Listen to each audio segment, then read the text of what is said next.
Boa tarde a todos. Eu sou a Adriana, do mestrado em aconselhamento genético na USP, e vou dar continuidade então à programação. Aproveitem esse momento para enviarem as suas dúvidas no chat aos palestrantes. A mesa redonda a seguir, ela tem como objetivo discutir os desafios do acesso à genética no Brasil. Nós temos o prazer de contar com a presença da doutora Débora Bertola, doutora Jéssica Librelon e a doutora Tatiane Zagedze, e também a Juliane Godoy. Muito obrigada, né, pela presença de todos vocês aqui. Vamos iniciar, então, só para confirmar se todas estão aqui. Estão.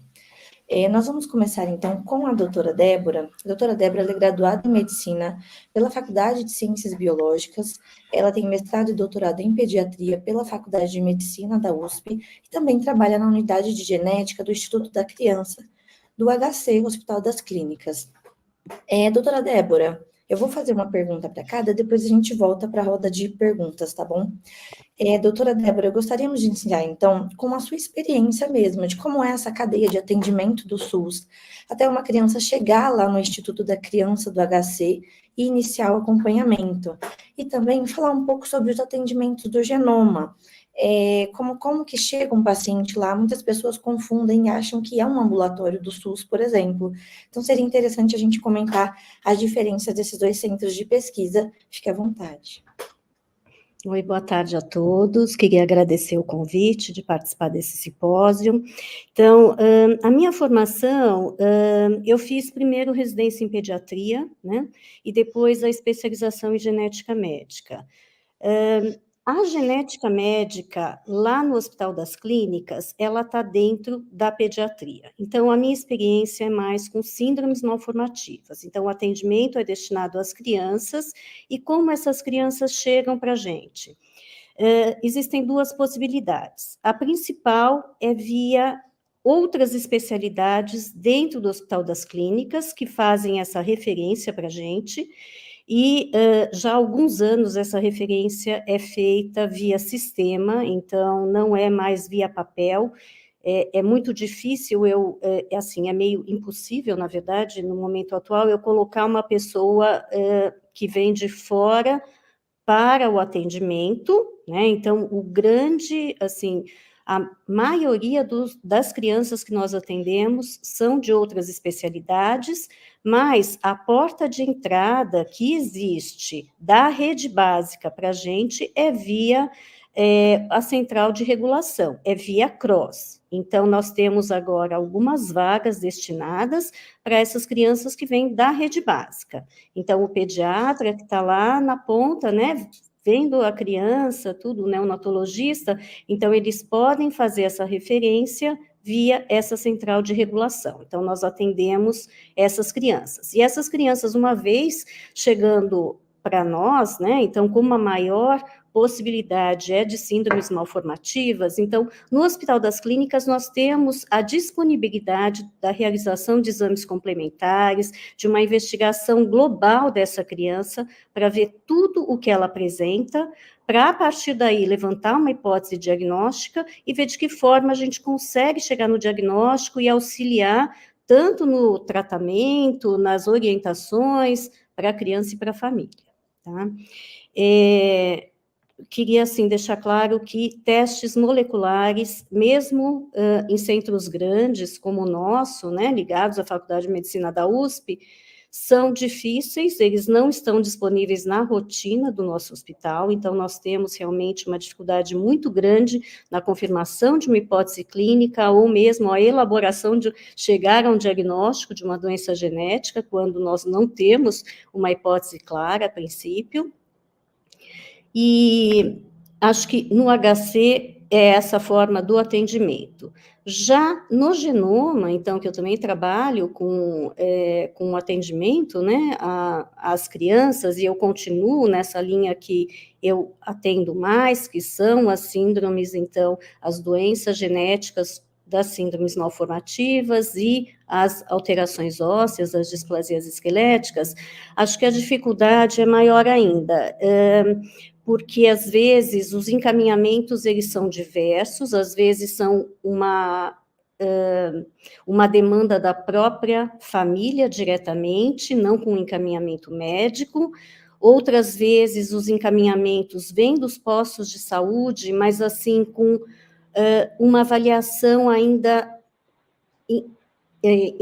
na verdade, assim, incipiente, né? Não tem uma avaliação prévia de se eu estou pensando numa criança que pode ter múltiplas malformações, eu não tenho ainda a realização dos exames complementares, então, isso, como lá no genoma a gente não tem essa possibilidade da realização desses testes que me ajudam na avaliação global, fica mais difícil. Então, existe toda uma preocupação e o que nós gostaríamos de fazer seria elaborar critérios mais objetivos, com o que a gente consegue estar atendendo lá, como essa criança deve chegar a nós para esse né, com encaminhamento, para que a gente possa ajudar a família, mas de uma forma já previamente avaliada, né, uma avaliação inicial, para que a gente possa, a partir daí, tentar realizar os exames complementares, de forma assistencial, algumas vezes, em projetos de pesquisa, outras vezes, né, para que essa família possa ter uma resposta. Muito obrigada por essa apresentação inicial. Eu vou seguir, então, com a doutora Jéssica. A doutora Jéssica, ela é médica geneticista no Genoma da USP. Doutora Jéssica, como é, então, essa jornada diária, né, de pacientes com distrofias, desde o interesse em procurar os serviços públicos, né, informar os familiares, aceitação, entender variabilidades dos sintomas, quando é o caso. Gostaria que você explicasse um pouquinho sobre essa vivência. Ok. Boa tarde a todos e todas. Eu agradeço pelo convite também, por estar aqui falando, né, sobre genética, um assunto que a gente cada dia vê mais importância, né, na sociedade, no atendimento dos pacientes, e do lado de pessoas tão importantes para a genética brasileira, tá? Então, assim, falando sobre os pacientes, né, das doenças neuromusculares do ambulatório lá do Genoma, né, que a gente atende, bom, esses pacientes, eles vêm com queixas diversas, com histórias diversas, a gente atende tanto pacientes pediátricos, quanto pacientes adultos, jovens, adultos mais velhos, e muitos chegam sem um diagnóstico na família, sem uma história familiar muito clara, e começam a sentir fraqueza, desequilíbrio, quedas, às vezes não conseguem, por exemplo, abrir uma garrafa, tem fraqueza facial, são sintomas bem diversos, né? E esses pacientes muitas vezes começam a ter essas queixas e atribuem a um cansaço do dia a dia, um estresse, às vezes tem dor, atribui porque fez um exercício, e inicialmente esses sintomas são meio que ignorados, né? A partir de um certo momento, esses sintomas começam a piorar e esses pacientes começam a se preocupar mais e buscam um atendimento médico e passam por diversos especialistas, tanto clínico quanto neurologista, ortopedista, reumatologista. E aí começa a jornada de investigação, né? Fazem diversos exames, os principais exames ali, CPK, eletroneuromiografia, ressonância, biópsia muscular, e começa-se ali essa investigação. Às vezes essa investigação ela já começa a apontar para uma possibilidade de uma causa genética, né, para aquele quadro ali, mas às vezes não. E aí esses pacientes são submetidos aos tratamentos padrões, assim, né, medicação para dor, às vezes alguma cirurgia, são orientados a fazer fisioterapia, e aí segue essa jornada, né. Dependendo do contexto onde esse paciente se encontra, se ele está num contexto particular, num convênio, e é iniciada essa suspeita, né, de uma causa genética, seja por conta de alguma alteração no exame, ou às vezes porque tem uma história familiar, esses pacientes conseguem fazer exames pelo convênio ou pelo particular, né? Mas no SUS a gente não tem, né? A gente não tem de rotina.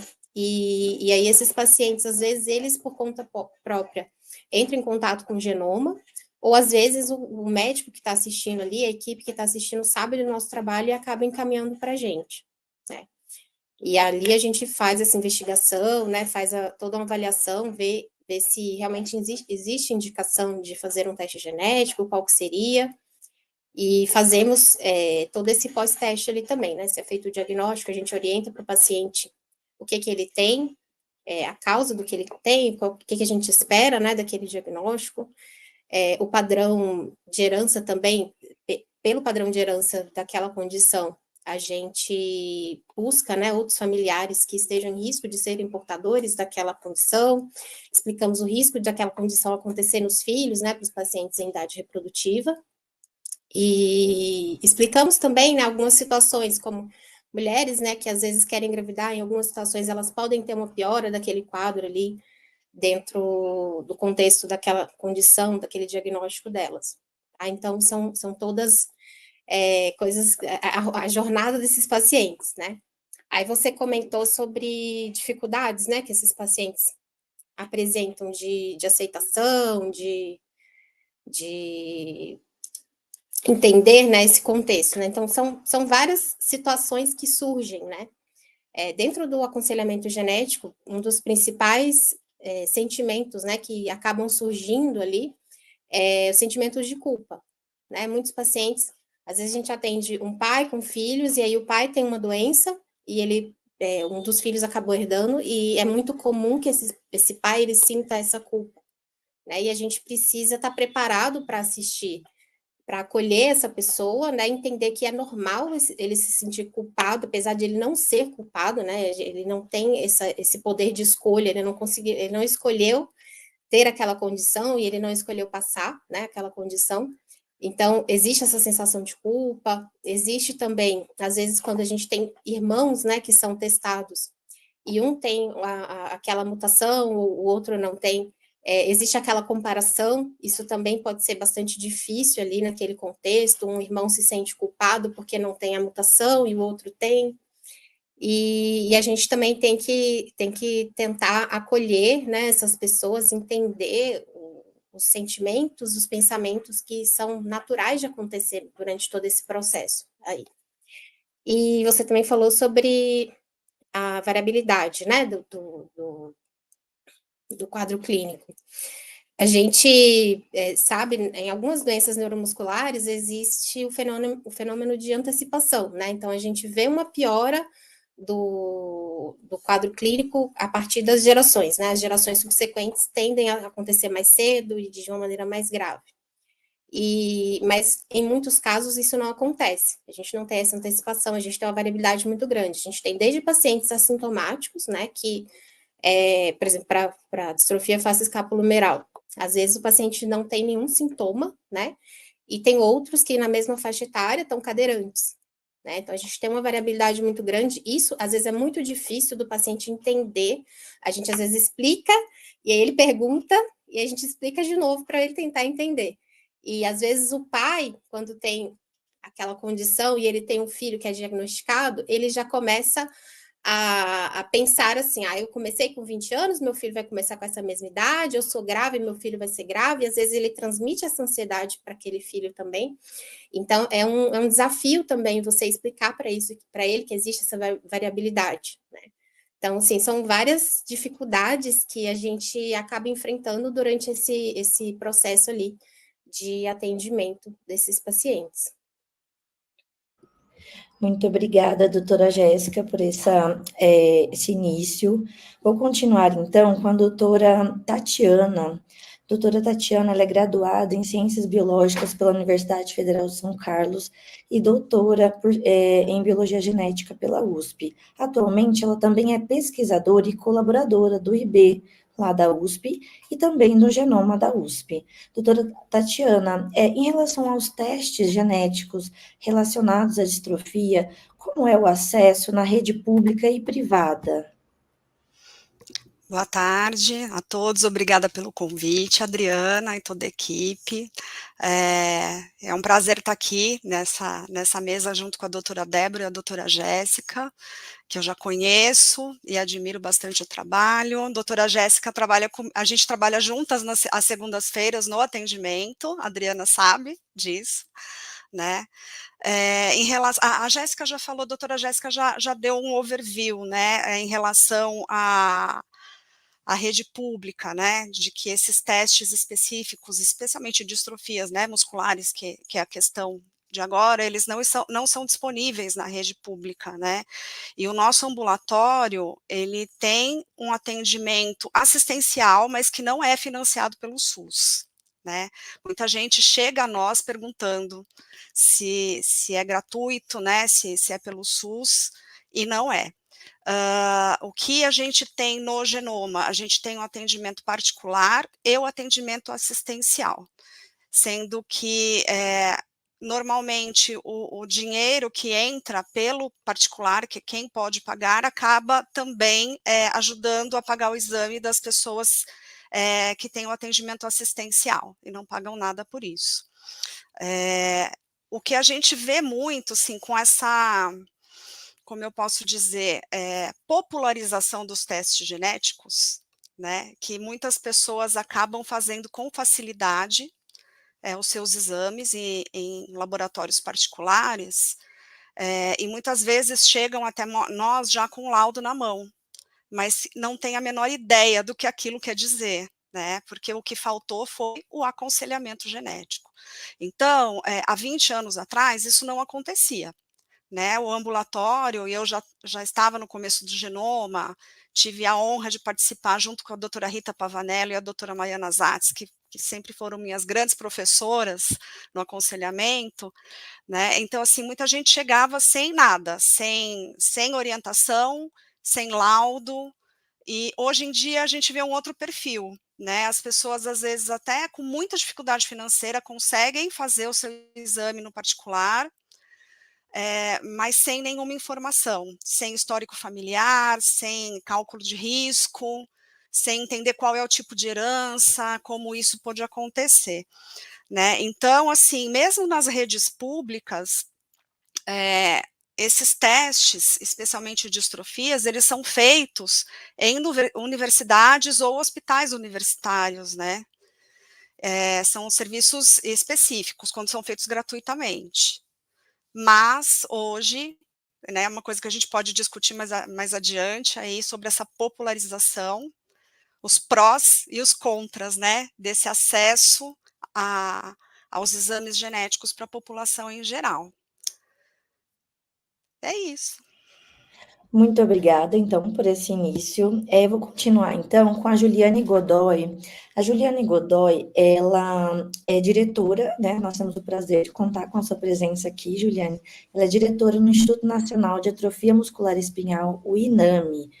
E a Juliane Godoy, ela tem um caso, né, de AME na família, é o André, né, Juliane? Ele está com 8 anos hoje, é isso? Isso. Está com 8 anos, e nós gostaríamos de saber, então, que você falasse, né, um pouco sobre como foram, né, os primeiros sintomas, como descobriu, sobre o INAME mesmo, dificuldade para tratamento, diagnóstico, as burocracias enfrentadas, custo de medicações, enfim, toda a sua trajetória até aqui. Boa tarde, gente. Gostaria de agradecer o convite. É um prazer estar aqui com vocês e falar um pouquinho sobre esse universo, né, da atrofia muscular espinhal, que entrei nesse mundo por conta do meu filho, que é o André, tem 8 anos, né, ele foi diagnosticado com AME tipo 1, e há 8 anos atrás era um diagnóstico bem diferente do que é hoje, né? A gente teve dificuldade para ter acesso ao teste genético. Ele começou com os primeiros sintomas aos 40 dias de vida, com dificuldade para mamar, ele chorava para mamar, era um bebê muito molinho, e que cada vez foi perdendo, né, os movimentos.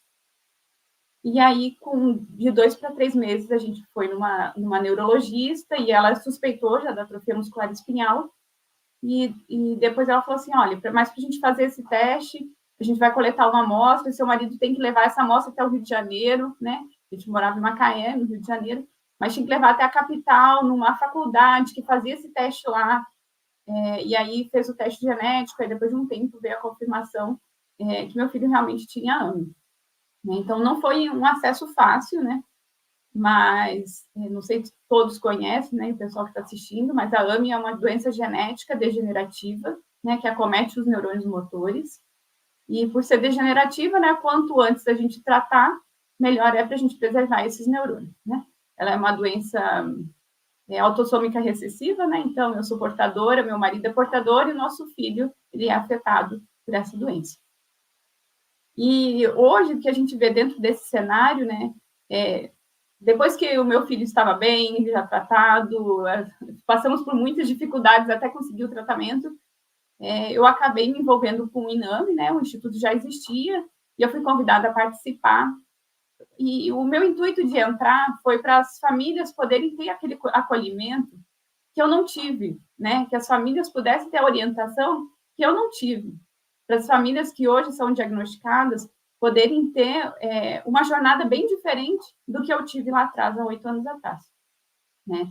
Então, hoje, o nosso instituto, ele acolhe as famílias que são diagnosticadas com AMI, e, entre outras coisas que a gente faz, a gente leva informação, a gente tem um curso à distância, que é o nosso IAD, a gente também tem a parte do advocacy, que é a busca por políticas públicas, para que a AMI possa ter tratamento, que possa ter diagnóstico, né, que a gente possa ter tudo que a gente puder brigar, né, no sentido, assim, de conseguir políticas públicas, né, porque quando eu tive o diagnóstico do meu filho lá atrás, não tinha medicação no Brasil, na verdade, quando veio o diagnóstico mesmo, não existia nenhum tratamento para AMI, e aí a gente, logo depois foi iniciado a comercialização do primeiro tratamento, na época, custava 3 milhões de reais o primeiro ano de tratamento, então foi assim, poxa, você tem um tratamento, mas você não tem acesso, e isso, para nós que somos pais, é muito difícil, né? E meu marido falou assim, poxa, a gente está vendo nosso filho, ele já estava internado, né? Já estava... a questão respiratória dele já estava bem grave. Então, a gente vai ficar de braço cruzado vendo nosso filho assim, então a gente acabou fazendo uma campanha na internet, e a gente levantou o dinheiro, a gente conseguiu arrecadar os 3 milhões, e a gente conseguiu comprar a medicação para o nosso filho, né? Então, o André, ele iniciou o tratamento aos 11 meses, ele foi, eu acho que, o 4º paciente do Brasil a ser tratado, né? Então, desde lá ele segue em tratamento, né? Teve muitas melhoras, mas foi uma jornada que não foi fácil, né? Então, hoje, o meu trabalho voluntário dentro do Instituto é justamente isso, para que a jornada dessas famílias possa ser bem diferente, né? Principalmente a nossa luta nas políticas públicas, porque você fazer uma campanha para você juntar 3 milhões de reais, eu não aconselho para ninguém, não é fácil, assim, é difícil, mas, assim, Deus nos capacitou e a gente conseguiu, e não me arrependo, porque foi a possibilidade que a gente tinha na época, né? E depois a gente lutou judicial e conseguiu, né, através do governo, manter o tratamento. Mas hoje, assim, você vê que tudo que a gente fez, a jornada que a gente tem feito dentro do Instituto, para que a gente consiga essas medicações estarem incorporadas dentro do SUS. Hoje, uma criança que é diagnosticada com AMI, ela tem acesso já a 2 medicamentos, né, pelo SUS, né, para AMI tipo 1 e 2. Hoje, para AMI tipo 3, a gente ainda não conseguiu a incorporação, mas, assim, é uma vitória muito grande, né, porque comparado com a minha história, 8 anos atrás, que a gente não tinha nada, né, a gente vê essa jornada toda, o que a gente já conseguiu conquistar até aqui, assim, é muito, muito, muito gratificante, né? E dentro dessa parte genética, assim, hoje, a gente tem um passo a mais na parte da atrofia muscular espinhal, é que a AMI foi incorporada, já tem uma lei para incorporação da AMI no teste do pezinho, né? Isso é assim, uma coisa incrível, mas que, assim, a gente ainda não... Tem coisa que não sai do papel tão fácil no Brasil, né? Mas, assim, já começou no estado de Minas Gerais. Todas as crianças que nascem no SUS e fazem o teste do pezinho, hoje já são triadas. E já são triadas, se na triagem foi feito esse diagnóstico, já é feita a confirmação, e aí logo depois inicia o tratamento, né? Então, isso, assim, dentro de uma doença genética que morre neurônio motor, a gente iniciar os sintomas antes de qualquer... iniciar o tratamento antes de qualquer sintoma clínico é o mundo ideal, né? Então, a gente está muito feliz porque a gente tem dado esses passos. A gente tem a triagem neonatal para AMI no estado de Minas Gerais, a gente tem no Distrito Federal, a gente já tem na cidade de São Paulo também um projeto piloto, e a gente quer, assim, a gente continua lutando para que a gente consiga isso no Brasil todo, né? A gente sabe que o Brasil é um país continental, então, assim, é um desafio muito grande a gente conseguir isso em cada estado, mas a gente não desiste, né? Então, a gente vê que a AMI, assim, tem passado por uma mudança muito grande, né? E a gente fica muito feliz de hoje poder ver no Brasil crianças tratadas pré-sintomáticas, né? Então, é uma nova era. É uma doença que é muito agressiva, né, mas se tratada, né, se tiver um olhar correto, é possível, né, e principalmente se for tratada antes dos sintomas, né, hoje a gente vê crianças correndo, andando, correndo, assim, falando, uma criança que seria AMI tipo 1, né, que estaria sem tratamento em cima de uma cama. Então, assim, a minha jornada dentro da AMI é essa. Quem quiser assim, conhecer mais um pouquinho do INAME, a gente tem nosso Instagram, que é o @INAME_Brasil, né? A gente está ali para acolher todas as famílias, os profissionais que queiram entender mais sobre essa doença, né? Que a gente possa levar esse conhecimento, que para a gente é uma alegria poder melhorar a jornada desses pacientes. Muito obrigada, então, pelo depoimento novamente.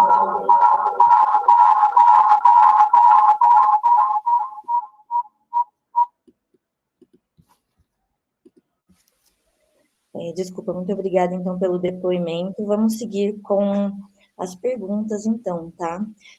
A primeira pergunta vai para a doutora Débora. Doutora Débora, existem sinais de alerta e alarme para que a equipe de atenção primária suspeite de alguma doença rara? Como a Juliane falou, né, a maioria das doenças, quanto antes você descobrir e fazer o tratamento, faz toda a diferença. E quando se suspeita, como proceder? Eu vi que hoje nós já tivemos um pouco de oncogenética, né? Já se falou aos sinais, como que a gente deve investigar. Eu vou estar falando um pouquinho da minha área mesmo em dismorfologia, que seria o estudo, então, dessas malformações, né? Então, em termos para as crianças, nessa linha, o que os pediatras, os médicos têm que ficar atentos, né? Então, e quais são esses encaminhamentos? Então, por exemplo, obviamente, a presença de malformações, e aí, quando eu tenho múltiplas malformações, ou se eu percebo no bebê, logo no começo, por exemplo, que ele tem anomalias menores, que são malformações que não têm um comprometimento em termos da saúde daquele bebê de forma importante, ou mesmo estético, mas se ele tiver sinais, então, pelo menos 3 sinais, eu tenho que buscar a presença de uma anomalia, de uma malformação maior, que essa sim pode ter consequências para a vida dessa criança. Então, são sinais que a gente tem que estar atento e investigar de forma mais objetiva, né? Outra questão, crianças com várias combinações, então, seja malformações, atraso do desenvolvimento, a presença de uma deficiência intelectual, e aqui é sempre importante, acho que lembrar, né, que sempre, quando eu tenho uma série de sinais, sintomas numa criança, ou mesmo múltiplas malformações, nem sempre a causa é genética. Então, é sempre importante eu avaliar pela história clínica, a história pré-natal, se tem algum fator ambiental que seja importante, que possa estar explicando aquele evento, né? Então, isso é sempre importante. Então, sempre história clínica, uma anamnese muito bem feita, um exame físico muito detalhado, a história familiar, isso tudo tem que ser feito por todos os médicos, porque isso nos dá muitas pistas se eu devo partir para uma investigação genética ou não, né?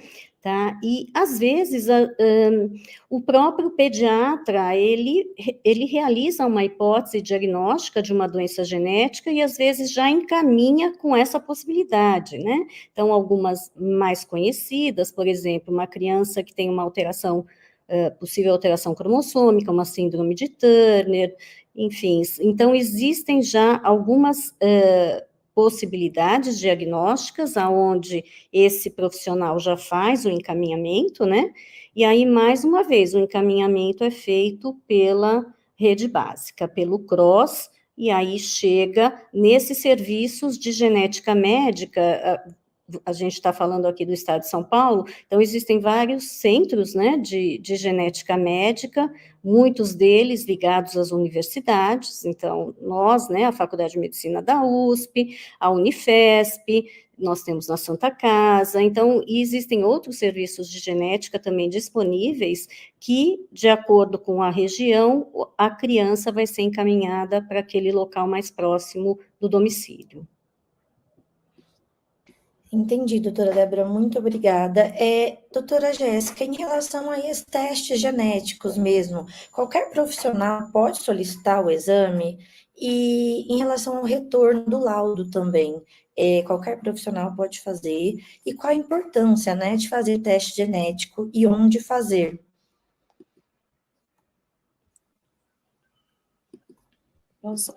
Bom, em relação à solicitação dos testes genéticos, primeiro a gente precisa entender, antes de responder, né, sobre quem solicita, primeiro a gente precisa entender como funciona a solicitação de um teste genético, tá? O teste genético, essa solicitação não é simplesmente a gente escrever num papel um pedido de um exame, entregar para o paciente e o paciente levar para o laboratório e fazer uma coleta de um exame de sangue, por exemplo. Para se fazer a solicitação do teste genético, existe toda uma avaliação antes, né, de ser feita essa solicitação, porque dependendo do que a gente está suspeitando para aquele paciente, a gente vai direcionar a melhor técnica para aquele paciente, para aquele teste que a gente está solicitando, né? Então, existem vários tipos de testes, cada um com as suas possibilidades, com as suas limitações, com os seus custos, e a gente precisa, primeiramente, saber qual teste indicar, tá? Então, isso é um dos pontos, né? Os testes genéticos têm várias peculiaridades, essa seria a primeira. Além disso, a gente precisa fazer um aconselhamento genético adequado, né? E a gente precisa explicar para o paciente por que a gente está fazendo aquele teste, o que a gente está pensando, quais os riscos, os benefícios daquele teste. E muitas vezes isso não é feito, né? Às vezes, igual a Tatiana comentou, às vezes o paciente chega com o exame e não sabe o que foi feito, o que aquilo ali significa. Então, a gente precisa entender que o teste genético ele tem um caráter definitivo, né? É diferente a gente, por exemplo, paciente que tem uma glicemia de jejum alterada, ele tem a possibilidade de fazer exercício, de perder peso, de melhorar a alimentação e mudar aquele resultado, né? Mas uma mutação genética, ela é definitiva, né? Uma vez que o paciente tem aquela mutação e sabe que tem, aquilo ali é para a vida toda e tem repercussões para a família também. Isso também é um outro aspecto, né, do teste genético. Outra questão também é em relação ao custo, né? A gente não tem no SUS, né, os testes genéticos, mas quando são feitos, né, o paciente está pagando do bolso dele, às vezes está juntando a família inteira para fazer um exame, né? Está tirando de um outro lugar outra necessidade que ele teria para estar pagando aquele teste, ou o convênio está pagando, ou um fundo de pesquisa está pagando aquele teste. Então, assim, existe um custo alto, apesar dos testes hoje estarem cada vez mais acessíveis, existe um custo alto. E em muitas situações, a gente precisa associar testes. Às vezes a gente faz um teste, a gente precisa fazer um segundo teste para complementar, ou porque aquele primeiro teste não foi suficiente para a gente chegar a um diagnóstico. O que aumenta ainda mais o custo dessa investigação, tá? E, além disso, a gente tem a questão de achados também que podem surgir nesse teste, né? A gente, às vezes, você perguntou do laudo, né, sobre dar a devolutiva do exame. É importante que quem solicitou o teste seja a pessoa que faça a devolutiva desse exame, né, para explicar os achados que foram encontrados, né, às vezes o resultado do teste, ele pode trazer mais dúvidas do que certezas, né, e a gente precisa estar preparado para lidar com essas dúvidas, para valorizar, né, às vezes a gente tem VUS, né, variantes de significado incerto, a gente precisa fazer uma avaliação se essas alterações encontradas, elas são relevantes para aquele paciente, né, então, você precisa ter esse tipo de preparo, né, às vezes a gente encontra achados incidentais, a gente encontra algo que a gente não estava procurando, e aquilo ali pode ser muito relevante para a saúde daquele paciente e para a saúde da família também, né, e, então, essa devolutiva também precisa ser feita por um profissional que tenha esse preparo para poder estar lidando com essas situações, tá? Você perguntou também sobre a questão da importância, né, do teste genético. A gente que trabalha, eu acho que a gente tem que trabalha nessa área, né, da investigação das doenças raras, a gente acaba tendo um viés, né? Porque a gente vê muitas histórias, né? A gente vê o quanto que ter um diagnóstico pode fazer muita diferença na vida do paciente, né? Em situações que ele tenha um tratamento, ele pode ir atrás de um tratamento e mudar completamente o curso, né, daquela doença ali, principalmente em se falando de um tratamento precoce, enfim, muitas vezes. Em algumas situações, mesmo que você não tenha uma possibilidade de tratamento para aquela condição, aquela resposta ali faz muita diferença para a família, para o paciente. A gente encerra uma jornada ali de investigação, a gente evita fazer exames desnecessários e a gente consegue também fazer o aconselhamento genético daquela família, né? Sobre o risco de acontecer de novo, enfim, são várias questões que poder dar um nome para um quadro clínico que está se apresentando ali, pode fazer muita diferença. Sobre em relação a onde fazer os testes, né, a gente já comentou sobre essa dificuldade do SUS, a gente não tem disponível no SUS, às vezes em alguns lugares que tem pesquisa, e aí consegue ser feito via pesquisa, nos convênios a gente consegue fazer muitos testes genéticos, né, dependendo da condição, existem alguns critérios para se conseguir incluir esse paciente na obrigatoriedade, né, da ANS. No particular, a gente tem muitos laboratórios hoje de qualidade para poder estar referenciando os pacientes para fazer, tá? E também tem algumas farmacêuticas, né, que patrocinam alguns testes para pacientes com suspeitas diagnósticas específicas. Então, são os principais caminhos que os pacientes conseguem ter acesso ao teste genético. Acho que é isso, né? Tá faltando alguma coisa? Não, tá perfeito. E em relação a isso, acredito que depois desse primeiro momento, eles vão procurar o aconselhamento genético, e não antes, né? Depois que, de repente, tem algum caso na família e tudo mais. Doutora Tatiana, em relação ao aconselhamento genético, em alguma instância, pode sugerir que os casais não tenham filhos no caso de risco de doença genética no caso, né, de risco de doença genética, ou a função do aconselhamento genético, na verdade, é outra. Gostaria que você comentasse sobre isso no caso de famílias que já têm um caso de doença genética, que o risco é grande para passar, né, de transmissão e tal. Sim, Adriana, esse é um assunto bastante recorrente no ambulatório de genética, né? E aconteceu agora há pouco tempo, na verdade acontece sempre, né? Um paciente com miotônica super grave recebeu o seu laudo, era caso familiar, né? O pai afetado, ele, a irmã, e ele muito afetado, muito grave. Depois que ele recebeu o laudo, ele perguntou para a gente, então eu não posso ter filhos, né? Eu falei, não, ninguém disse que você não pode ter filhos. A gente está aqui te informando sobre o risco de 50% de você passar, né, para o seu filho, e a gente tenta dar exemplos mais reais para o cotidiano da pessoa. A gente nunca sabe qual é o nível sociocultural do paciente, né? Assim, é como uma moeda, cara ou coroa, você joga para cima, vai ter ou não vai ter. Então a gente sempre tenta traduzir numa linguagem que o paciente entenda, né? Mas nunca dizer que você deve ou não. A gente tem a obrigação de informar o paciente, né, sobre os riscos. E a decisão é sempre do próprio paciente, né? E você perguntou especificamente no caso de uma família que já sabe, né? Existem diversas situações, existem as pessoas que não querem de forma nenhuma, existem as pessoas que querem procurar serviços de reprodução assistida, né, que a gente sempre fala, olha, não é disponível pelo SUS, mas existe a possibilidade. É caro, mas sabendo exatamente a mutação da sua família, onde está, é possível você fazer uma triagem de embriões, né, mas assim, a decisão é sempre do paciente, né? E nunca nossa. A gente informa os riscos, a gente informa as possibilidades.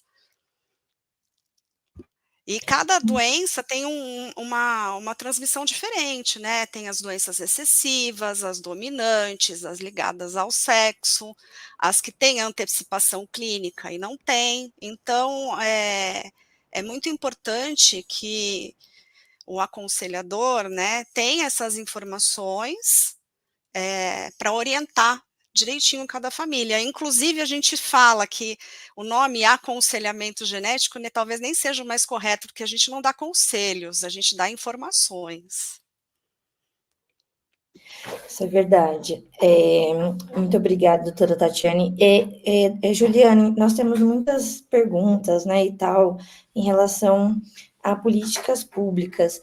Em relação, né, desde há 8 anos atrás, né, desde que o André nasceu até hoje, o que nós temos de ganho em relação a políticas públicas de famílias, né, com casos de AME?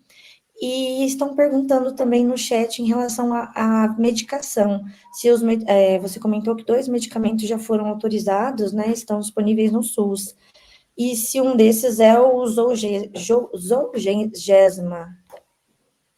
Obrigada. Se é o Zolgensma. Se você puder comentar sobre isso. Então, hoje nós temos 3 medicamentos, na verdade, no SUS, né? Que é o Spinraza, o Ridzplan, e esses estão incorporados e já estão sendo distribuídos. Nós temos o Zolgensma, que é para crianças hoje foi aprovado na bula pela Anvisa para crianças de até 2 anos de idade com AME. Porém, o SUS, na Conitec, aprovou para crianças de até 6 meses, e então a gente teve a incorporação ao SUS. Mas hoje, efetivamente, ele não está sendo entregue pelo SUS. A gente ainda está aguardando a publicação do PCDT, né, que é o Protocolo Clínico de Diretrizes Terapêuticas, que fala quais são as regras, quem pode, quem não pode, como que faz.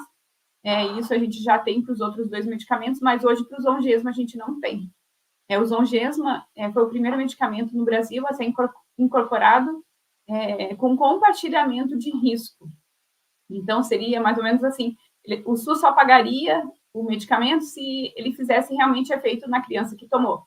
Então, como eles fizeram esse acordo de compartilhamento de risco, agarrou aí, porque eles têm que definir as regras de como que vai ser isso, e infelizmente isso está muito, muito, muito atrasado. Já estouraram todos os prazos, e hoje a gente não tem o Zolgensma no SUS, que seria o Zolgensma até os 6 meses, e a Conitec aprovou, mas a Anvisa aprovou até os 2 anos, né? Então, infelizmente, hoje o Zolgensma, ele não está no SUS, né? Está e não está, né? Aquela coisa. Então, se algum paciente, né, tem a indicação, se tem a prescrição, ele pode tentar via o convênio, porque a ANS já entende que é uma medicação obrigatória, né, através do convênio, uma medicação de uso na internação, ou se não, somente via judicial, porque, infelizmente, está um entrave muito grande e, infelizmente, muitas crianças têm padecido, né, porque não podem usufruir via SUS por uma burocracia que eles não finalizam, né. Em relação às políticas públicas, nesses 8 anos, o que a gente ganhou muito, então, a gente tinha 0 medicamentos, né, então a gente passou a ter os medicamentos, e ao longo desses anos, né, a gente teve as incorporações ao SUS, então a gente primeiro teve a incorporação do Zinersena, né, que é o Spinraza, no SUS, e primeiramente ele foi incorporado somente para AME tipo 1, posteriormente a gente conseguiu fazer essa ampliação, e hoje ele é disponibilizado no SUS para AME tipo 1 e 2, infelizmente ainda para AME tipo 3 a gente não conseguiu, mas a gente segue na luta, posteriormente a gente teve a inclusão do Ridzplan para AME tipo 1 e 2 também, e a incorporação dos Zolgensma até os 6 meses, que ainda efetivamente não está funcionando. Em relação à AME, a gente não pode pensar só em tratamento, a gente tem que pensar desde o diagnóstico até o tratamento medicamentoso e o tratamento multidisciplinar.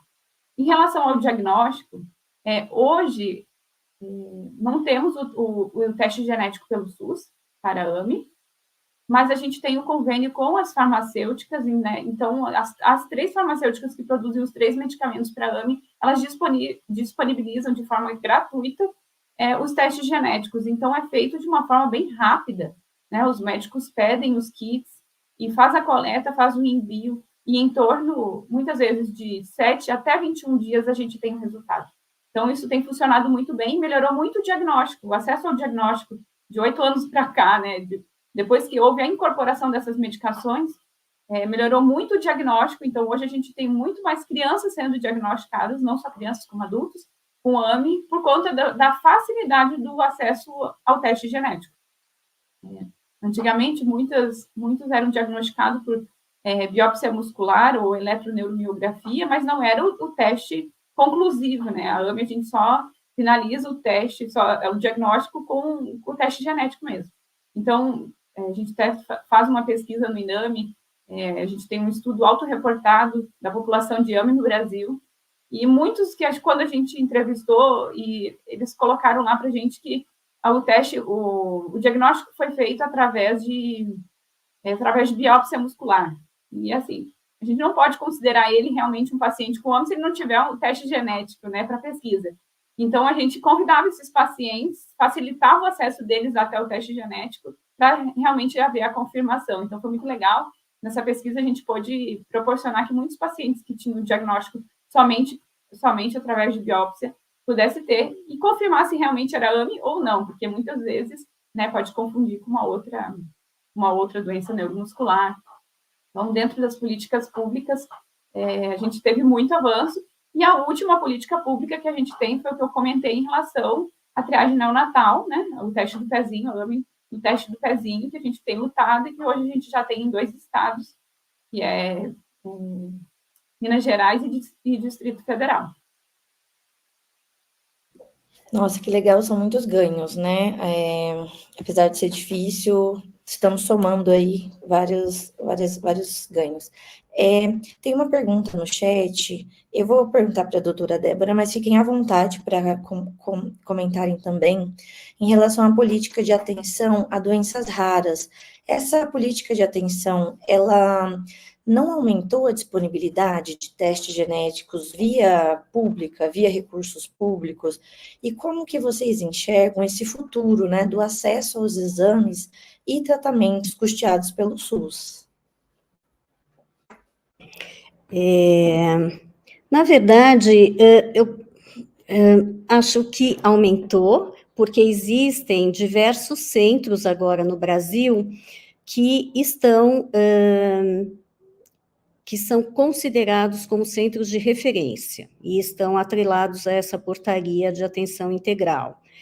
E, de alguma forma, existe um valor destinado ao atendimento desses indivíduos, né, que vem, então, do Ministério da Saúde. Obviamente que isso vai depender do gestor, se esse dinheiro ele será usado para teste genético ou para uma outra finalidade. Mas, então, para esses centros, de alguma forma, existe uma verba e isso possibilita a realização de testes moleculares, testes genéticos, que podem, então, auxiliar no diagnóstico desses pacientes, né, desses indivíduos. Nós, assim, no Hospital das Clínicas, nós não estamos cadastrados ainda como centro de referência, embora nós sejamos, né, um centro que receba doenças complexas, então, esses pacientes com doenças raras.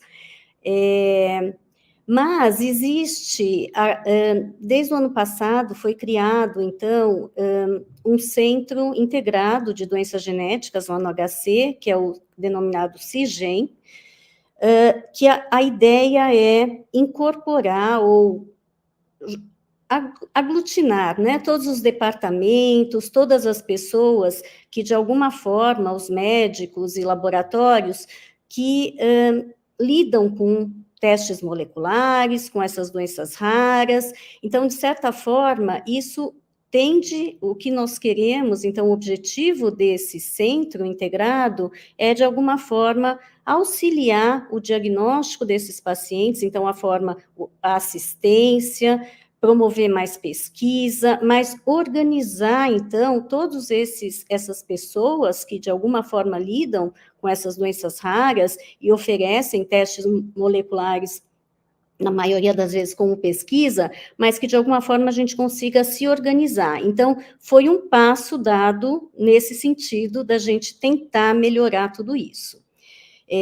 Eu entendo que, assim, com a diminuição do custo também desses exames, é uma questão de tempo. A gente ainda está, assim, reconheço que estamos ainda atrás, muito atrás do que a gente poderia estar oferecendo aos nossos pacientes com essas doenças raras, né, em termos de diagnóstico, de tratamento, mas numa equipe multiprofissional, eu acho que a gente ainda está engatinhando, mas as coisas estão andando. Existem diversas políticas públicas sendo aí lançadas, projetos, né, como o Michel falou agora, esse projeto dos genomas raros, tudo. Então, tudo isso vai, de alguma forma, facilitar.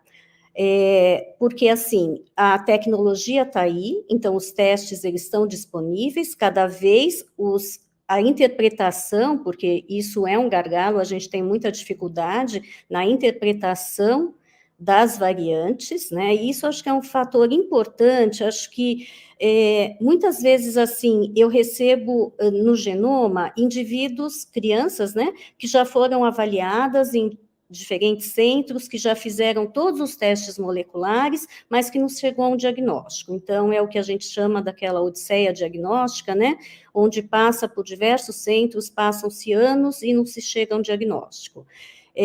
Mas, assim, as técnicas estão melhorando muito. Eu acho que, assim, e isso, para quem faz a solicitação dos testes genéticos, eu acho que uma importância, assim, eu gostaria de salientar isso, que quando for mandar a solicitação para um laboratório, precisa detalhar muito os achados clínicos da criança, porque, às vezes, o que o laboratório recebe, o que ele tem que lidar, são listadas variantes lá que não necessariamente condizem com o quadro clínico da criança. Então, às vezes é uma limitação nossa mesmo, do próprio médico, ou porque naquele período, né, naquele momento, a criança ainda não apresentava todos os achados clínicos, ou porque, às vezes, eu não coloquei todos os achados que são importantes para que eu possa, então, reconhecer entre todas as variantes que eu encontro num exame amplo, né, num sequenciamento do exoma, aquela que realmente é responsável pelo quadro clínico do paciente. E a outra questão, assim, os tratamentos estão surgindo, cada vez mais pesquisas são direcionadas às doenças raras, né? Então, as indústrias farmacêuticas estão se direcionando para esse nicho das doenças raras, essas medicações, elas estão surgindo, e isso, assim, isso de alguma forma facilita o que já foi falado aqui, o diagnóstico, o acesso ao diagnóstico molecular daquela doença ou daquele grupo de doenças, porque muitas vezes é feito um painel, então incorpora outros diagnósticos que não apenas aquele específico, né? Mas, de qualquer forma, assim, eu vejo que estamos caminhando. Acho que estamos longe do ideal, mas eu acho que estamos indo no caminho correto. Em relação a esse assunto, eu gostaria de perguntar para a doutora Jéssica. Genética são informações muito complexas para a população no geral, né? Então, eu gostaria de perguntar quais são, né, esses principais desafios que você encontra no dia a dia, vocês todos encontram no dia a dia, para conversar com o paciente sobre isso, né, sobre a genética para eles. Como que costuma ser, por exemplo, a reação de um paciente que vai fazer um planejamento familiar ou que já tem um caso na família e que tem uma variante de significado incerto? Como que fala isso para ele de forma que ele entenda e tudo mais? Bom, falando mais voltado, você fala para a parte das VUs, né, das variantes de significado incerto. Realmente é um desafio, assim, a genética é muito ampla, eu atendo doenças neuromusculares lá no genoma, mas eu atendo fora genética geral. E com essa disponibilidade maior do acesso, da informação, às vezes a gente atende pacientes no pré-natal, né, que já tem um exoma. E a gente tem pouca informação de fenótipo, né, porque aquela criança não nasceu ainda, a gente não conseguiu acompanhar o desenvolvimento, o crescimento, né, daquela criança, o comportamento, a gente não tem essa informação, mas a gente tem um monte de VUS. E aí, eu acho que é uma das situações mais difíceis, assim, em termos de atendimento, assim, porque o casal, ele está extremamente ansioso, né? Às vezes a pessoa tem a sensação, o público geral tem a sensação que um teste genético, ele sozinho, ele é definitivo, ele resolve tudo, e nem sempre é assim, tá? E aí você precisa conversar muito com aquele casal, né? Tentar juntar o máximo de evidência que tem ali e rever cada uma daquelas variantes e explicar que aquelas variantes elas são de significado incerto. A gente ainda não tem evidência suficiente para dizer que aquela variante ali é causadora de doença ou não. E às vezes os pacientes vêm com 4, 5, 6 VUS em um exoma pré-natal. Isso eu acho que é a situação mais difícil, assim, que eu me recordo, assim, dentro da genética, porque os pais, eles querem saber, mas se ele tiver essa doença X aqui, como é que vai ser? E se ele tiver essa outra? E aí você tem que fazer em cada uma dessas situações. E é uma ansiedade muito grande para esse casal, né? Porque é diferente quando você tem uma criança que aqueles pais já conhecem, né? Já sabem das limitações do quadro clínico, já entendem, né? De certa forma, o que aquela criança tem, eles já conhecem aquela criança, é diferente de uma criança que ainda vai nascer, né? E aí vem aquele monte de sensações, né? Medo, culpa, ansiedade daquele casal. Então é muito difícil. E às vezes tem situação que não comigo, não foi um caso que eu conheci de fato. Eu já vi comentários, né? De pessoas que começaram a fazer tratamento por conta de uma VUS, né? E tratamentos caros e não tiveram resultado. E aí, quando foi ver, aquela VUS não era patogênica, né? Quando foi sendo a reclassificação, porque cerca de 95% das vezes, né, essas variantes de significado incerto, com o tempo, elas são reclassificadas como benignas, né? E eu sempre explico isso muito para os pacientes, falo, ó, VUS não é por conta do laboratório, não é por minha conta, é por conta da literatura médica, não é porque eu não sei, o laboratório não sabe, é porque ninguém sabe. A gente ainda não tem informação suficiente para dizer que essa variante é causadora de doença ou não, né? Então, são situações bastante delicadas, a gente precisa ter bastante tranquilidade para passar isso para o paciente, tirar um tempo para explicar, às vezes precisa reexplicar aquilo, porque muitas vezes os pacientes se apegam àquela VUS e entendem que aquilo ali é diagnóstico e não é. Então, é bem difícil, tá, Adriana? É uma pergunta bem importante que acontece, quanto mais teste a gente fizer, mais VUS a gente vai encontrar, né? E tem muitos problemas, muitos detalhes aí. Bom, por isso que é tão importante ter uma equipe, né, de aconselhamento genético, para ter algumas informações um pouco mais claras, né, mesmo que seja um assunto tão difícil. Em relação a isso, ao aconselhamento genético, Juliane, ao aconselhamento genético propriamente dito, né, que a gente conhece hoje, eu não sei como era 8 anos atrás, mas você chegou a ter algum aconselhamento genético na época do diagnóstico do seu filho? E se você teve, e hoje você já entrou em contato com outro tipo de aconselhamento genético, se você nota alguma mudança? Quando a gente teve o diagnóstico, quem fez o diagnóstico foi a neuropediatra do meu filho, mesmo sendo um diagnóstico genético, foi feito pela neuropediatra, e iniciamos o tratamento, e posteriormente ela nos encaminhou para um geneticista para a gente ver o histórico familiar. Então, quando a gente foi ao geneticista, a gente fez a pesquisa do nosso histórico familiar, eu fui testada, meu marido foi testado para a gente confirmar se a gente realmente era portador, né? e foi realmente confirmado, para aí a gente poder ver as possibilidades em relação a ter novos filhos, né? A gente sabe que a AMI é uma doença genética, por ela ser recessiva, a cada nova gravidez, as chances são 25% de ter uma nova criança com AMI.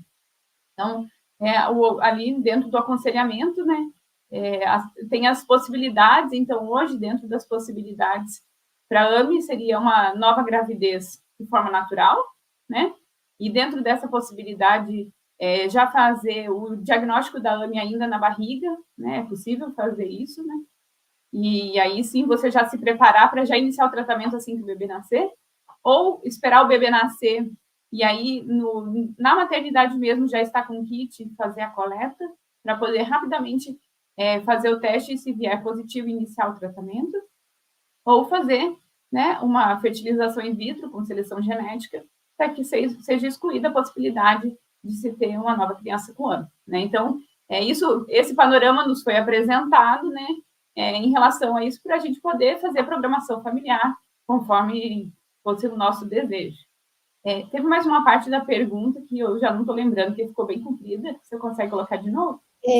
Isso. Se desse início, dessa conversa inicial, eu imagino que você tenha passado com vários outros médicos geneticistas ou aconselhamento genético. Se depois disso, recentemente, se você teve alguma conversa com aconselhamento genético, que foi um pouco diferente, foi um pouco mais esclarecedor, acolhedor, ou só diferente? Eu, de aconselhamento genético, eu só tive esse, foi só com um geneticista, mas a gente acompanha muitas famílias, então chega muito, essa dúvida chega muito para nós no INAMI, né? As famílias nos procuram, falam, como é que eu faço? Eu vou ter um filho? Ou muitas vezes, e a grande maioria das vezes, as mães já chegam e falam assim, estou grávida novamente, o que eu faço? Muitas vezes chega, né? Então, assim, se estiver dentro da possibilidade da pessoa fazer o teste ainda na barriga, né? Porque a gente sabe que isso ainda não é disponibilizado pelo SUS, tem um custo, né? É um exame invasivo, então existem os riscos, né? Então a gente fala, olha, o ideal é você procurar um geneticista, né, para poder ver essa questão, né, fazer o acompanhamento. E a outra possibilidade, muitas vezes a gente vê que são famílias que são muito pobres e que não tem muito esclarecimento mesmo. Então o que a gente fala conversa com o seu médico, a gente dá toda a orientação, mostra como é que faz para o médico pedir o kit e fala assim, já pede, orienta. Quando o bebê estiver na maternidade, nasceu, já faz a coleta. E hoje isso tem acontecido muito. Então, um dos lugares onde não tem teste do pezinho e já tem os casos familiares, muitas vezes já é organizado isso para no dia que o bebê nascer, já fazer esse teste. Então, isso mudou, porque antes a gente não tinha essa facilidade ao teste, né? Então, hoje a gente tem, né? Quando chega muito essa dúvida, é bem recorrente, assim, a gente auxiliar essas famílias, né? Então, essa é uma possibilidade para as famílias poderem ver se vai ter uma nova gestação, se essa criança tem a AMI ou não. Ainda em relação ao aconselhamento genético, eu gostaria de conversar com a doutora Tatiane e perguntar sobre isso, né? Vimos em palestras anteriores que temos pouquíssimos profissionais de aconselhamento genético e geneticista no Brasil. Então, em relação a isso, o aconselhamento genético, ele só pode ser feito por médicos geneticistas? Então, não. Na verdade, o aconselhamento genético, eu diria que o Instituto de Biociências da USP é um grande berço do aconselhamento genético no Brasil. E ele começou a ser feito principalmente por biólogos, pesquisadores, né? Professores, biólogos, pesquisadores. Alguns médicos também, professores, docentes, né? E isso começou a acontecer provavelmente na década de 50, e com o passar dos anos, né, o aconselhamento genético ele foi sendo inserido nos cursos de graduação. Então, assim, hoje em dia, o aconselhamento genético pode ser feito, obviamente, pelos médicos geneticistas, por biólogos, por enfermeiros, por biomédicos e até fisioterapeutas, desde que essas pessoas tenham capacitação para isso. Né? O que a gente reconhece como eu sou bióloga, nem todo curso de biologia tem a mesma grade curricular. Alguns são mais voltados para a ecologia, outros são voltados mais para a botânica, e nem todas as universidades, mesmo públicas, que vocês estão ouvindo, às vezes para mim cai a conexão. Estão ouvindo? Estava um pouco instável. Oi. Voltou agora. Voltei? Voltou. Então, né, então eu estava falando que nem todos os cursos têm na grade a genética médica, né, mas, de uma forma geral, o profissional não médico da área da saúde, ele tem que ter ou um mestrado profissional, ou ele tem que ter uma pós-graduação em genética humana, um mestrado ou doutorado, e pelo que eu sei, todas as vezes é obrigatório você ter um acompanhamento do ambulatório de genética por pelo menos 2 anos, né, genético. E eu acredito que a multidisciplinariedade no aconselhamento genético traz muitos benefícios, né, e eu trabalho no Genoma e eu acho a nossa estrutura fantástica, eu acho que não são todos os lugares no Brasil que tem essa possibilidade dessa relação no momento do atendimento do paciente, de estar com o médico geneticista, com o pesquisador geneticista, junto com as técnicas que efetuam os exames, que muitas vezes, entre uma consulta ou outra, a gente para conversar e para escolher qual é a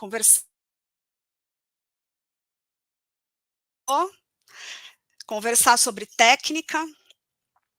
Voltamos, né? Conversar sobre a melhor técnica para aquela família. Então, assim, os nossos pacientes no Genoma também são encaminhados para fisioterapeuta especialista, no caso em doenças neuromusculares, já podem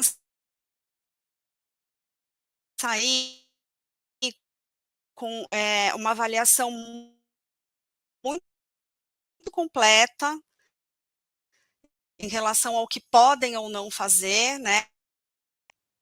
Ai, gente, tá difícil, vocês desculpem, eu não sei se é a minha conexão ou se é para todo mundo, né? Deu para acompanhar o raciocínio? Não, deu sim, nós conseguimos acompanhar, deu uma travada, mas deu tudo certo. Muito obrigada, doutora Tatiane, pelas respostas. E para finalizar essa mesa, nós temos duas Então, mas assim, desculpa, eu só queria dizer que eu acho que é uma grande vantagem a multidisciplinariedade no atendimento das famílias com doenças genéticas, né? Acho que é uma grande vantagem para o paciente e para a equipe essa troca de experiências. Faz toda a diferença mesmo no atendimento. Então, para finalizar a mesa, nós temos uma pergunta para Juliane e, por último, para a doutora Débora. Juliane, qual a importância, então, né, das associações de pacientes familiares no conforto, né, das famílias que têm casos de doenças genéticas, né, nesse caso de doenças genéticas? As associações são de extrema importância, porque muitas vezes, quando a gente recebe um diagnóstico, a gente fica sem chão, a gente não sabe a quem procurar, né? E quando a gente encontra pessoas que passam pelas mesmas coisas que a gente passou, ou de uma forma similar, né? Tem as mesmas dores, né? A gente pode orientar, instruir, e tudo fica mais fácil, né? Quando a gente recebe um diagnóstico desse, vem a fase do luto. É uma fase que é muito difícil para a gente. E aí, depois a gente vai ressignificando e até que venha, né, a aceitação do diagnóstico. Então, quando vem a aceitação, é como se aquela nuvem preta saísse de cima da nossa cabeça e a gente pudesse começar a ver o sol novamente, né? E eu acho que as associações entram nisso, né? Na ajuda, até na aceitação da doença. Cada família tem seu tempo e está tudo bem, né? Porque é um diagnóstico que não é fácil, mas quando a gente encontra pessoas que têm essa mesma doença e que a gente vê as possibilidades, a gente vê crianças mais velhas, como é que estão, como é que está o desenvolvimento, tudo isso torna uma jornada mais fácil, assim, né? Então, você começa a ter perspectiva, né? Quando eu tive o diagnóstico do meu filho, a neuro falou assim, olha, não tem tratamento, não tem o que fazer, a perspectiva de vida são 2 anos, então ama, cuida e dá qualidade de vida, né? A gente recebeu uma sentença. E hoje, assim, já não, graças a Deus, o diagnóstico já não é dado dessa forma. Infelizmente, em alguns lugares, ainda por muito desconhecimento, ainda é dado um diagnóstico assim, né? Ah, vai viver 2 anos, 3 anos.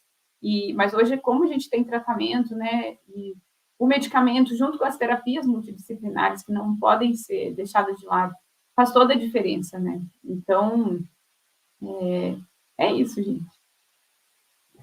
Associações para as famílias realmente são muito importantes, né? E para a doutora Débora, de que maneira os acessos, né, a exames genéticos em instituições públicas podem contribuir, né, para a pesquisa em uma via de mão dupla?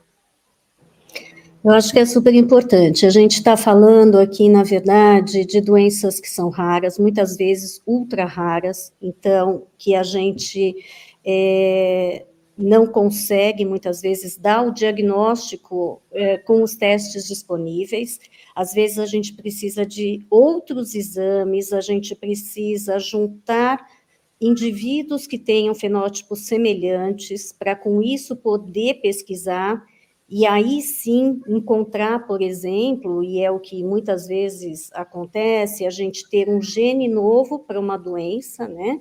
Então, isso, a pesquisa é fundamental, porque ela vai partir do desconhecido, ou então, por exemplo, um grupo de crianças que você tem um diagnóstico clínico, você conhece alguns genes que são responsáveis por essa doença, você estuda um grupo de crianças e elas não têm alteração nesses genes que já foram descritos na literatura. Então, você está partindo, se você julgar que é uma doença com uma etiologia genética, você vai ter que partir para a pesquisa. Tudo isso é demorado, mas tem como a gente fazer. E queria só voltar um pouquinho, se você me permitir, para falar de VUS, porque muitas vezes, então, a gente tem laudos com essas variantes de significado incerto, e a gente vai precisar, então, partir, algumas vezes, para exames além da criança. Então, queria só lembrar que, às vezes, a segregação nos genitores é fundamental, às vezes, com isso, a gente consegue mudar a classificação da variante, seja para uma doença autossômica dominante, onde eu mostro que a variante é de novo na criança, não foi herdada, ou às vezes numa doença recessiva, onde eu mostro que as duas variantes, elas estão presentes, uma no pai, uma na mãe, e isso às vezes me permite mudar a classificação dessa variante, né, para provavelmente patogênica, e aí estabelecer, então, confirmar o diagnóstico clínico ou estabelecer um diagnóstico para aquela criança. Então, às vezes, a gente precisa de exames adicionais que muitas vezes estão disponíveis, ou às vezes aí a gente tem que partir para uma pesquisa mesmo, tá? Que é tudo um pouco mais demorado, né? Mas a gente consegue. Bom, obrigada a todas por esclarecerem, né, assuntos tão difíceis e importantes, né, para o aconselhamento genético da genética.